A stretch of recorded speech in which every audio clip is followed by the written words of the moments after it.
துலாம் ராசி அன்பர்களுக்கு இந்த சனி பயிற்சி எப்படி இருக்குன்னு பார்க்கலாங்க. என்னங்க கேட்கவே வேணாம், உங்களுக்கு உபஜயஸ்தானத்துக்கு சனி பகவான் போகிறாரு. அப்பா குழந்தைங்களால சில பிரச்சனைகள்லாம் இருந்திருக்கும். அந்த குழந்தைகளுடைய பிரச்சனைகள்லாம் நீங்கள் முடிச்சிருப்பீங்க. அதாவது கரெக்டான விஷயத்த வந்து நீங்கள் செயல்படுத்தியிருப்பீங்க.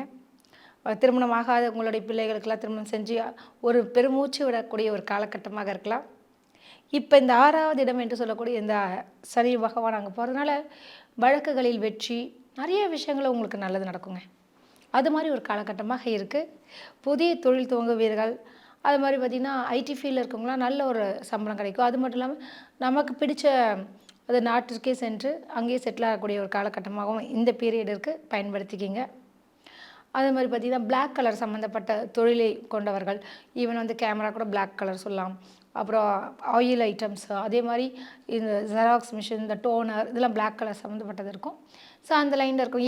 ஈவன் வந்து இப்போ ரோடு போடுறாங்க இல்லையா, தார் ரோடு, அது மாதிரி விஷயத்தில் அது கான்ட்ராக்டில் இருக்கவங்களுக்குலாம் நல்ல ஒரு லாபத்தை துலாம் ராசி என்பவர்களுக்கு நிச்சயமாக சனி பகவான் வழங்குவார். சரிங்க, நீங்கள் என்ன செய்யலாம், என்ன கடவுளை வணங்கலாம் அப்படின்னு பார்க்குறச்ச, நீங்கள் வணங்க வேண்டிய கடவுள் அப்படின்னு பார்த்தீங்கன்னா, மெயினாக இந்த பீரியடில் உங்களுக்கு அதாவது சிவனை வந்து வழிபடுங்க, நல்லதே நடக்குங்க. சிவனுக்கு வந்து பார்த்திங்கன்னா வில்வ இலை போடுங்க. அது என்றைக்குன்னு பார்த்திங்கன்னா ஞாயிற்றுக்கிழமை 4 to 6 ராகு கால நேரத்தில் செய்யுங்க.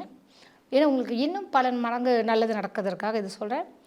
அடுத்தபடியாக நீங்கள் வந்து செய்ய வேண்டிய இன்னொரு காரியம் என்னென்னு பார்த்தீங்கன்னா, சனி பகவானுடைய மந்திரங்கள்லாம் படிங்க. காயத்ரி மந்திரமே படிங்க.